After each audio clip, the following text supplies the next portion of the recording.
வணக்கம். கேட்ட வரங்கிற கதையோட தொடர்ச்சியை இப்போ படிக்கலான் இருக்கேன். கதைக்கு போகலாமா? மாயா இங்கே இருக்கிறாளா என்று கேட்டுக்கொண்டே உள்ளே நுழைந்தான் வாசுதேவன். ஏ மாமா, இதோ இருக்கிறேனே. நாங்கள் வேலூர் வரையில் போய்விட்டு வரப்போகிறோம். நீயும் எங்களுடன் வருகிறாயா அல்லது இங்கேயே இருக்கிறாயா? நீங்கள் எப்பொழுது திரும்பி வருவீர்கள்? ராத்திரி, இல்லாவிட்டால் நாளை விடியும் முன்னே வந்து சேர்ந்து விடுவேன். மாயா சற்று நேரம் தயங்கினாள். அதற்குள் மல்லிகாவே பதில் சொன்னாள். இருக்கட்டுமே, நான் தான் இருக்கிறேன், பார்த்து கொள்கிறேன். என்ன மாயா, நீங்களோ சாமான்கள் வாங்கி வரப் போகிறீர்கள். அவள் எதற்கு? என்னுடன் தான் ஒரு நாள் இருக்கட்டுமே. மாயா மல்லிகாவின் அன்பில் லயித்து சரி என்று ஒப்புக்கொண்டாள். எப்பொழுது கிளம்ப போகிறீர்கள் என்று கேட்டாள் மல்லிகா. மத்தியான பூஜை முடிந்தவுடனே சாப்பிட்டுட்டு போயிடுவேன். அப்படியானால் ஒரு காரியம் செய்ய முடியுமா? எங்கள் அம்மாவும் அப்பாவும் வருவார்கள். அவர்களையும் அழைத்து வந்துவிட்டால் நன்றாக இருக்கும் என்று மெதுவாக சொன்னாள் மல்லிகா. ராஜாமணி அவளை முறைத்து பார்த்தான். வாசுதேவன் அவளது நிலைமையை உணர்ந்தவனாய் ஆகட்டும் என்று தலையை ஆட்டி காண்பித்துவிட்டு சென்றான். மல்லிகா, உங்களை எப்படி கூப்பிடுவது என்று தெரியவில்லை. எவ்வளவு பெரியவர்களையும் சகஜமாக கூப்பிட்டு விடுவேன் நான். உங்களை பார்த்தால் அக்கா என்று அழைக்க வேண்டும் என்று தோன்றுகிறது. மல்லிகா சிரித்துவிட்டு அவளை கட்டி தழுவிக்கொண்டாள். அடி பைத்தியமே, எப்படி அழைத்தால் என்ன? மல்லிகா என்றே கூப்பிடேன். வா போகலாம், உனக்கு ஊரை சுற்றி காண்பிக்கிறேன் என்று கூறியவாறு மல்லிகா மாயாவின் கையை பிடித்து கொண்டு அவளை வெளியே அழைத்து சென்றாள். நீங்கள் சமைக்க வேண்டாமா என்று கேட்டாள் மாயா. 10 நாட்கள் வரையில் அந்த கவலை இல்லை, ஸ்ரீராமன் போடுவான் என்றாள் மல்லிகா. பின்ன மாமி ஏதோ செய்து கொண்டிருந்தாளே. உள்ளூர்காரர்கள் அப்படித்தான் சிலர் வீட்டிலே சமைத்துக் கொள்வார்கள். ஆனால் வெகுவாக எல்லோரும் பஜனை மடத்தில்தான் ஸ்ரீராமபிரானின் பிரசாதம் உண்பார்கள். ஒவ்வொரு நாள் ஒவ்வொரு வீட்டாருடைய உபயம். அதை தவிர வசூல் செய்து சாப்பாடு மற்றவைகளுக்கு போதாதற்கு செலவழித்துக் கொள்வார்கள். அப்படியானால் இந்த 10 நாட்களும் இந்த ஊரே பெரிய குடும்பம் என்று சொல்லுங்கள் என்றாள் மாயா. ஆமாம், வெளியூர்களில் இருப்பவர்களும் எப்படியாவது 4 நாட்களாவது ரஜா எடுத்துக்கொண்டு வந்து விடுவார்கள். இந்த பஜனை 50 வருஷங்களாக நடந்து வருகிறது. மாயாவும் மல்லிகாவும் தெரு வழியே நடந்து குளக்கரை பக்கம் சென்றார்கள். குறுக்கே ஓடும் கால்வாய் கரை ஓரமாக செல்ல வேண்டியிருந்தது. காட்டாற்றின் ஜலம் தெள்ள தெளிய ஓடிக்கொண்டிருந்தது. மல்லிகா, இங்கே சற்று இறங்கி கால்களை அலம்புவோமா என்று கேட்டுக்கொண்டே மாயா தண்ணீரில் இறங்கினாள். பிறகு அதையும் தாண்டி புளியந்தோப்பு மாந்தோப்புகளை கடந்து குளக்கரையை எட்டினார்கள். பெரிய குளத்திலே ஜலம் நிரம்ப தழும்பிக் கொண்டிருந்தது. 4 புறமும் மனிதர்கள் குடங்களில் ஜலம் நிரப்பிக்கொண்டு போய்கொண்டிருந்தனர். அதை சுற்றி நெல்லி மரங்கள் இருந்தன. அப்பொழுது பஜனை மடத்திலிருந்து தீபார்த்தனை மணி ஓசை கேட்கவே அவர்கள் இருவரும் வேகமாக நடக்கலானார்கள். மாயா அப்பொழுதுதான் பஜனை மடத்தை அருகே சென்று பார்க்க நேர்ந்தது.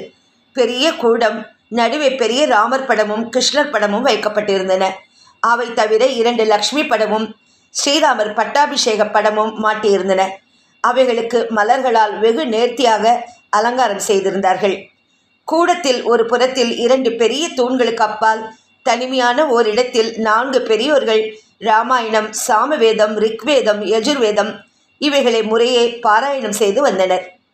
மறுபுறத்தில் அதே மாதிரி இடத்தில் 3 வரிசைகளாக ஆடவர்கள் நின்று கொண்டிருந்தனர்.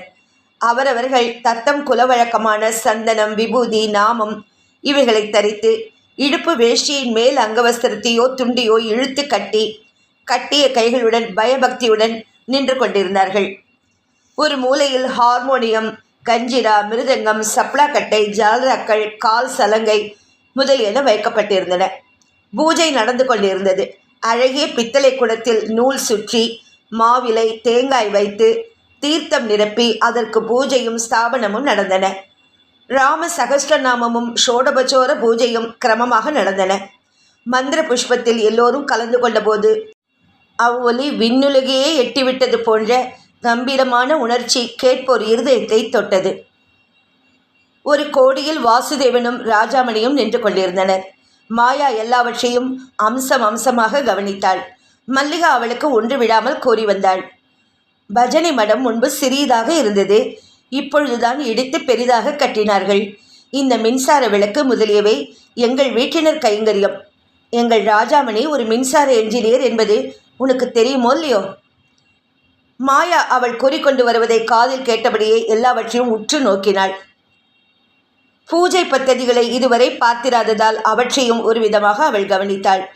பஜனை மடத்தின் எதிரே பந்தலில் ஓர் ஓரமாக ஊர் பெண்கள் கூடி நின்றிருக்க தான் மல்லிகாவுடன் தனியாக ஒதுங்கி நின்று கொண்டிருப்பதும் அவள் திருஷ்டிக்கு புலப்பட்டது. மாயா அவர்களையும் அடிக்கடி திரும்பி திரும்பி பார்த்தாள். ஆனால் எல்லோரும் ஒரே முகமாக ஸ்ரீராமன் சந்நிதியே பார்த்து கண்கள் பூஜையிலேயும் செவிகள் பஜனையிலும் கருத்து கடவுள் வசத்திலும் இருப்பது போல் அவளால் இருக்க முடியவில்லை. அவள் சிந்தனைகள் எங்கெங்கோ அலைந்துவிட்டு திரும்பி வந்தன. சங்கீதம் அவதாரைய என்றார் பூஜை செய்து வந்த சாஸ்திரிகள்.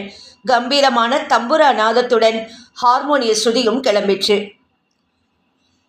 ஜய ஜானகி ரமண ஜய விபீஷண சரண என்று ஆரம்பித்து தோடையமங்கலம் பாடினார்கள். யோசனை உலகத்தில் சஞ்சரித்துக் கொண்டிருந்த மாயா தூக்கத்திலிருந்து தட்டி எழுப்பப்பட்டவள் போல் வெளி உலக நினைவிற்கு வந்தாள். அப்பொழுதுதான் சங்கீதம் என்பது உலகத்தில் அவதரித்தது போலவும் அதை தானே முதலில் கேட்டு அனுபவிக்கும் பாக்கியம் பெற்றவள் போலவும் அதிசயத்துடன் கேட்டாள். பாட்டு பாடினவர்கள் நல்ல ஞானமுடையவர்கள். ஆகையால் அவளது மனம் அவ்வாறு லயித்து விட்டதில் வியப்பு ஒன்றும் இல்லை. அன்று காலை பூஜை இனிது முடிந்து எல்லோரும் சாப்பிடச் சென்றார்கள். அங்கே சாப்பிட்டு கொண்டிருந்த பெண்கள் எல்லோரையும் கூர்ந்து கவனித்தாள் மாயா. சிலரை முறைத்து பார்த்தாள். ஒன்று அவர்கள் தன்னை எட்டி எட்டி பார்த்தார்கள் என்பதற்காக, மற்றொன்று அந்த கூட்டத்தில் யார் ருக்மிணியாக இருக்கக்கூடும் என்று அறியும் ஆவல். மல்லிகா, ருக்மிணி யார் என்று மெதுவாக கேட்டாள் மாயா. அதோ பார், கோடியில் பச்சை புடவை கட்டி கொண்டிருக்கிறாளே, அவள்தான். ஆர்கண்டி ரவிக்கியும் காதில் ஜிமிக்கியுமாக இருக்கிறாளே, அவளா? 2 பச்சை புடவைகள் இருக்கின்றனவே என்று மீண்டும் தாழ்ந்த குரலில் கேட்டாள் மாயா. மல்லிகா மெதுவாக தலை நிமிர்ந்து மேலாக பார்ப்பது போல் பார்த்தாள். சில பெண்கள் அவள் பார்வையை சந்தித்து புன்சிரிப்பு பூத்தனர். மல்லிகாவும் அவர்களை பார்த்து பதிலுக்கு முறுவலித்தாள். மாயா குறிப்பிட்ட பெண் மல்லிகாவை உற்று நோக்கினாள். மல்லிகா முகத்தை திருப்பிக் கொண்டு இலையை கவனிப்பவள் போல் பாசாங்கு செய்தாள். மாயா அதை கவனிக்கவில்லை. யார் ருக்மிணி மல்லிகா என்று அவள் மல்லிகாவை மறுபடியும் எச்சரித்தாள். நீ சொல்பவள் அல்ல, அவள் பக்கத்தில் உட்கார்ந்து சாப்பிடுகிறாளே, அவள்தான் ருக்மிணி. மாயா தன் பார்வையை மீண்டும் ஒருமுறை நாடவிட்டாள். அந்த பெண்ணும் அவளை பார்த்தாள். இருவர் திருஷ்டியும் அந்தரத்தில் கலந்தன. ருக்மிணியின் முகத்தில் சிநேகபாவத்துடன் கூடிய இளநகை ஒன்று நிழலாடியது. மாயா தன்னை கண்கொட்டாமல் பார்ப்பதை கவனித்த அவள் தன் பார்வையை மாற்றிக்கொண்டாள். சங்கோஜத்துடன் கண்களை தாழ்த்தி கொண்டாள். மாயா வாசுதேவன் சாப்பிட்டு கொண்டிருக்கும் இடத்தை நோக்கினாள். அவனும் அவளை கவனித்துக் கொண்டு இருந்திருக்க வேண்டும். அவள் தன்னை பார்த்ததும் தான் பார்க்காதது போல் முகத்தை திருப்பிக் கொண்டான். எனினும் கண்களிலே ஆனந்தம் விழிந்தது. அத்தியாயம் 3. சந்திப்பு. கமலநயன வாசுதேவ பாண்டுரங்க பாஹிமாம் பத்மநயன பத்மச்சரண பத்மநாப பாஹிமாம். கண்களிலே ஆனந்தம் விழிந்தது ருக்மிணிக்கு. அவள் மேல் மாடியிலிருந்து உலர்ந்த துணிகளை எடுக்கச் சென்றாள். அன்றெல்லாம் அவள் கனவு கண்டு கொண்டிருந்த சந்தர்ப்பம் அப்பொழுது வாய்த்தது. முட்டை மாடியில் உலர்ந்த துணிகளை எடுத்து வைத்துவிட்டு 3வது வீடாகிய ராமபத்ர ஐயங்காரின் வீட்டின் பக்கம் தன் பார்வையை செலுத்தலானாள். அவர்கள் வீட்டு மாடி ஜன்னலில் வாசுதேவன் தலை மட்டும் தெரிந்து கொண்டே இருந்தது. அதாவது அவள் ஜன்னலில் உட்கார்ந்து உட்புறம் பார்த்தவாறு யாரிடமோ பேசிக்கொண்டிருந்தான். அவனுடன் பேசிக்கொண்டிருந்தவர் யார் என்று அவளுக்கு தெரியவில்லை. ஒரு கணமேனும் அவன் திரும்பி பார்க்க மாட்டானா என்று ஆவலுடன் எதிர்பார்த்தவளாய் அவள் தன் கால் கொதிப்பதை கூட பாராட்டாது, தலை வெடிப்பதை பொருட்படுத்தாது தவம் கிடந்தாள். வாசுதேவன் சிரித்தான், தலையை ஆட்டினான், கையை விரித்தான். ருக்மிணி அவனது ஒவ்வொரு சைகையும் விடாது கண்கொட்டாமல் பார்த்து வந்தாள். ருக்கு, அடி ருக்கு என்று யாரோ தன்னை அழைப்பதை கேட்டு அவள் போக மனமில்லாமல் இதோ வருகிறேன் என்று கூவிக்கொண்டே கீழே சென்றாள். எதற்கடி அப்படி இறைந்தாய்? என்ன வந்துவிட்டது உனக்கு என்று அவளுடைய தாய் கேட்டாள். ருக்மிணி தான் வழக்கத்தை விட இறைந்துதான் பதில் சொல்லிவிட்டாள் என்பதை அறிவாள். எதற்காக அவ்வாறு செய்தாள் என்பது அவள் மனத்திற்கல்லவோ தெரியும். இருந்தாலும் தன்னுடைய தாய் கேட்கும்போது அவளால் நிர்மலமாக இருக்க முடியவில்லை. முகம் கோவை பழம் போல் மாறிவிட்டது. இல்லை அம்மா, ஒரு துணி அந்தண்ட ஓட்டின் மேல் விழுந்து விட்டது. அதை எடுக்க பிரயாசைப்பட்டேனா நீ கூப்பிட்டதும் காதை அடைத்து கொண்டது. சற்று பலமாகவே கத்திவிட்டேன் போலிருக்கிறது என்று பதிலளித்தாள். போல் இருக்கிறதாமே, போல் இருக்கு. காக்கா கரு என்றதாம், அகமுடையானே அப்பாடா என்று கட்டி கொண்டாளாம். அதிசயம்தான் போ. ருக்மிணி சிரித்து கொண்டு பேசாமல் இருந்துவிட்டாள். அவளுடைய தாய் மிக அடக்கமான பெண்மணி. உரத்த குரலில் பேச மாட்டாள். பண்டை நாகரிகத்தில் ஊறினவள். 30 வருஷம் போல் கராச்சியில் இருந்தவள். நம் நாட்டு பழக்க வழக்கமும் தான் யுவதியாக வடக்கே சென்றபோது இருந்த கட்டுத்திட்டங்களும் மனத்தை விட்டு அகலாத பேர்வழி. அவற்றில் விடாத பற்று கொண்டவள். தன் பெண் வடநாட்டில் பிறந்தவள், சுயேட்சையாக நடக்கிறாள், அடக்கமற்றவள் என்று பெயர் எடுக்கக்கூடாது என்ற எண்ணத்திலே அவளை ஓயாமல் கண்டித்து கொண்டே இருப்பாள். ருக்மிணி ஒரே பெண். அம்மாவிடம் அபார பிரேமையும் பக்தியும் கொண்டவள். தாய்க்கேற்ற அடக்கமான பெண். ஒரு பொழுதும் அவள் வதனம் புன்முறுவலை தவிர அறியாது. நல்ல சப்பரம் போல் உட்கார்ந்து விட்டாயே, அந்த துணிகளை எடுத்தாயா இல்லையா? குரங்கு வந்து தூக்கி கொண்டு போய்விடப் போகிறது என்று அவள் தாய் கேட்டதும் ருக்மிணி விழித்து கொண்டாள். மறந்தே விட்டேனே, இதோ எடுத்து வருகிறேன் என்று கூறிக்கொண்டே அவள் சிட்டுக்குருவி போல் மாடிப்படி ஏறி பறந்தாள். மூச்சு முட்ட முட்ட அவள் பழைய இடத்திற்கு வந்து மீண்டும் வாசுதேவன் இருக்கும் வீட்டின் பக்கம் பார்வையை செலுத்தினாள். அவன் இப்பொழுது அந்த அறையில் எதிர்ப்புறத்திலேயே பெரிய பீரோவின் முன் கண்ணாடியில் பார்த்தவாறு தலையை வாரிக்கொண்டிருந்தான். சற்று தூரத்தில் ஒரு நாற்காலியில் மாயா ஒரு புத்தகத்தை தொப்பென்று போட்டுவிட்டு வாசுதேவனிடம் ஏதோ சொன்னாள். பிறகு அவள் அகஸ்மாத்தாக திரும்பி பார்த்தபோது 3வது மாடியில் ருக்மிணி வெயிலில் கடும் தவம் புரியும் காட்சி கண்ணில் பட்டது. அவள் கண்கள் அகல விரிந்தன. மாமா, ஜன்னல் வழியாக அந்த பக்கம் பாருங்கள் சற்று என்று அவள் கூறினாள். சீப்பும் கையுமாக திரும்பினான் வாசுதேவன். ருக்மிணி தன் அகன்ற கண்களை விரித்து தான் இருக்கும் திக்கை நோக்கி கொண்டு நிற்பது அவனுக்கு தெரிந்தது. அவன் சட்டென்று ஜன்னல் அருகில் வந்து ருக்மிணியை பார்த்து தன் முழு ஆனந்தமும் விளங்க பெரிய புன்னகையில் பல்லெல்லாம் காட்டினான். மாயா இந்த காதல் நாடகத்தை பார்த்து கொண்டே நின்றாள். வாசுதேவன் தன்னை பார்த்து நேரே சிரித்ததும் ருக்மிணி திடுக்கிட்டவள் போல் மருண்டு பிறகு அச்சமுற்று திரும்பி ஒரே எட்டில் குதித்து கீழே ஓடிவிட்டாள். அந்த சமயத்தில் ரோஜா இதழ்களின் நடுவே முத்துச்சரம் தோண்டி மறைந்தது போன்ற ஒரு பிரமைதான் வாசுதேவனின் நினைவிற்கு எட்டிற்று. மாயா, ருக்மிணியை பார்த்தாயா என்று கேட்டான் வாசுதேவன். ஏமாமா, நான் பார்த்துதானே உங்களுக்கு சொன்னேன். ஆமாம் ஆமாம், அவள் எப்படி இருக்கிறாள்? பரவாயில்லை, கிராமத்து பெண்களுக்கு அழகாகத்தான் இருக்கிறாள் என்று மாயா தன் அபிப்பிராயத்தை ஒழிக்காமல் சொல்லிவிட்டாள். நகரத்தின் செய்கை அழகை காட்டிலும் கிராமத்தின் இயற்கை அழகு விசேஷம் அல்லவா? தெள்ள தெளிய ஓடும் ஆற்று நீரின் ருசி புட்டியில் அடைத்திருக்கும் சோடா தண்ணீருக்கு வருமா? எங்கள் பர்வதமலையின் கம்பீரம் 25 மாடி கட்டிய அமெரிக்க வீடுகளுக்கு என்றாவது வருமா என்று பாதி கேலியாகவே அவளுக்கு விடையளித்தான் வாசுதேவன். ஆனால் அவனுடைய இருதயத்து கொடியில் மாயாவின் இகழ்ச்சியான வார்த்தை ஒரு சிறு வடிவை ஏற்படுத்திவிட்டது. அது அநியாயம் என்று அவனது அந்தராத்மா கூக்குரலிட்டது. மாயா வாசுதேவனை நோக்கினாள். மிகவும் புத்திசாலியான அவள் தன் பேச்சு அவனை வேதனைப்படுத்திவிட்டது என்று ஒரு நொடியில் அறிந்து கொண்டாள். ஆனால் சிறு பெண்ணின் இயல்புக்கேற்ப தான் சொன்னதில் ஒன்றும் தப்பில்லை என்றே வாதித்தது அவள் மனம். வாசுதேவன் சட்டையை மாட்டிக்கொண்டு வெளியே சென்று விட்டான். சிறிது நேரத்திற்கெல்லாம் கார் புறப்படும் ஓசை கேட்டது. ருக்மிணி கண் மறைவாக ஓடிவிட்டாளே தவிர கீழே இறங்கி வரவும் அவள் மனம் இடம் கொடுக்கவில்லை. தன் நிலைமையையும் முகத்தையும் ஒருவாறு சமாளித்து கொண்டே கீழே போக நினைத்தாள். படபடப்பு அடங்கின பிறகு அவள் மெதுவாக இறங்கிச் சென்றாள். எங்கடி, குரங்கு கொண்டு போய் விட்டதா? என்ன அது, ரவிக்கையா, சட்டையா, துண்டா என்று அவளுடைய தாய் கேட்ட பிறகுதான் வெறும் கையாக திரும்பிய ருக்மிணிக்கு தான் சொல்லிவிட்டு மறுபடியும் மாடிக்கு சென்ற காரணம் நினைவிற்கு வந்தது. அவள் திரு திருவென்று விழித்தாள். என்னடி, ஆட திருடின கல்லலை போல் விழிக்கிறாயே என்று அன்னை மறுபடியும் கண்டிக்க ஆரம்பிப்பதற்குள் வாசுதேவனின் சிறிய தாயாகிய ரங்கநாயகி அம்மாள் ருக்மிணிக்கு சிபார்சு செய்ய முன்வந்தாள். எதற்கம்மா குழந்தையை கண்டித்தபடி இருக்கிறாய்?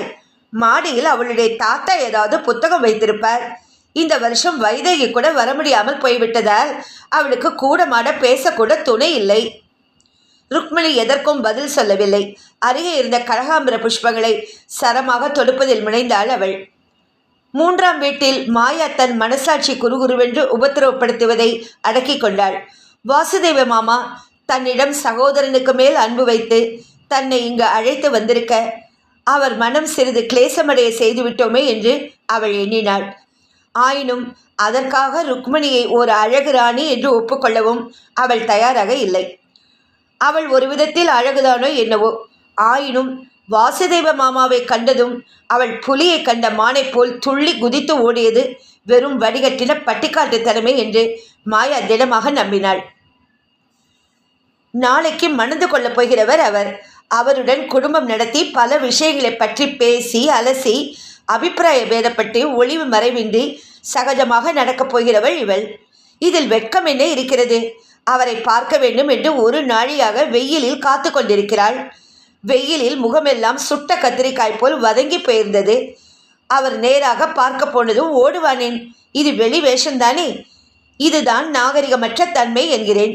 வெளிப்பூச்சு, பண்பற்ற தன்மை என்று அடித்து பேசினாள் மாயா மல்லிகாவை கண்டபோது. வெட்கம். அவளே சற்று சங்கோஜப்படுவாள். வெட்கம் எதற்கு என்று கேட்கிறேன். கணவன் என்று வரித்துவிட்ட பிறகு அவனுடன் பேச என்ன சங்கோஜம்? இதெல்லாம் நாடகம் என்றே நான் அபிப்பிராயப்படுகிறேன் என்று மாயா தன் பிடியை தளர்த்தாமலேயே பேசினாள். மாயா, இப்பொழுது வாயை விடாதே. நாளைக்கு உன் கல்யாணத்தில் பார்ப்போம் நீ எப்படி தைரியமாக பேசுகிறாய் என்று மல்லிகா தான் பெரியவள் என்ற தோரணையில் சொன்னாள். பார்ப்போமே, அதெல்லாம் நான் ஒன்று ஓடி ஒளிந்து கொண்டு விட மாட்டேன். பயமா என்ன? அகமடையானு ஒரு மனிதன் தானே. பேய் பிசாசியா நாம் மணந்து கொள்ளப் போகிறோம்? மல்லிகா மெல்ல நகைத்துவிட்டு மாயாவின் முதுகில் தட்டி கொடுத்தாள். பேஷ், நீ நன்றாக ஜமாய். எனக்கு மட்டும் கடிதம் எழுத மறந்து விடாதே. என்னை கேலி செய்கிறீர்கள் அல்லவா? சேச்சே, அப்படி ஒன்றும் இல்லை. மாயாவுக்கு இந்த மனிதர்களில் யாருடைய மனப்பான்மையும் புரிந்து கொள்ள முடியவில்லை. இந்த ஊருக்கு வரும்போது இந்த பிரயாணம் கலாசாலையில் எல்லா மாணவ மாணவிகளும் சேர்ந்து போகும் உல்லாச யாத்திரை போல் இருக்கும் என்று நினைத்திருந்தாள் மாயா. இங்கோ ஸ்ரீராம பஜனை ஒரு கல்யாணம் போல இருந்தது. அதற்கு யாவரும் வேலை செய்வதும் ஏற்பாடு செய்வதுமாக இருந்தனர். காலையில் ஏதோ தமாஷாக இருந்தாலும் அவள் மனம் ஸ்ரீராம பஜனையில் லயிக்கவில்லை. தூரத்திலிருந்து தெரியும் மாந்தோப்பும் ஏரிக்கரையும் குன்றுகளும் அவளை வா வா என்று அழைத்தன. வேடிக்கையாக பேசி ரசிக்கக்கூடிய மனிதர்களுடன் கட்டு சாதமும் எடுத்துக்கொண்டு போய் உல்லாசமாக காலம் கழிக்க வேண்டும் என்று அவளுக்கு தோன்றியது. அதனால் இங்கு யாவரும் பஜனையை முக்கியமாக வைத்து கொண்டிருப்பது அவளுக்கு சற்றும் ரசிக்கவில்லை. பேசாமல் வாசு மாமாவுடன் கிளம்பி வேலூர் வரை போகாமல் போனேனே, அப்படியே நம் மகத்துக்கும் போய்விட்டிருந்தால் என்ன? இங்கு ஒன்றும் சுகமாக இல்லை என்று பலவாறு யோசித்து கொண்டே அவள் படுத்திருந்தாள். வாசுதேவனின் மாமி அவள் தனியாக இருக்கிறாளே என்று அங்கு வந்தாள். ஏதோ சிந்தித்தவளாய் கண்களை திறந்தவாறே படுத்திருந்த மாயாவை பார்த்து அவள், மாயா, வருகிறாயா? ஓர் ஆட்டம் பல்லாங்குழி ஆடுவோம் என்று அழைத்தாள். மாயாவுக்கு அப்பொழுது அவள் இருந்த நிலையில் ஆட்டத்தில் மனம் ஓடவில்லை. லேசாக தலைவலிக்கிறது மாமி என்று காரணம் கூறிவிட்டு தட்டி கழித்தாள் அவள். பாவம், நேரங்கழிச்ச சாப்பாடு. இந்த இறைச்சலும் கூப்பாடும் உனக்கு வழக்கம் இல்லை. படுத்துக்கொள், காப்பி போட்டதும் எழுப்புகிறேன் என்று அவளை அன்புடன் உபசரித்தாள் அந்த அம்மாள். இதன் தொடர்ச்சியை அடுத்த பகுதியில் படிக்கிறேன்.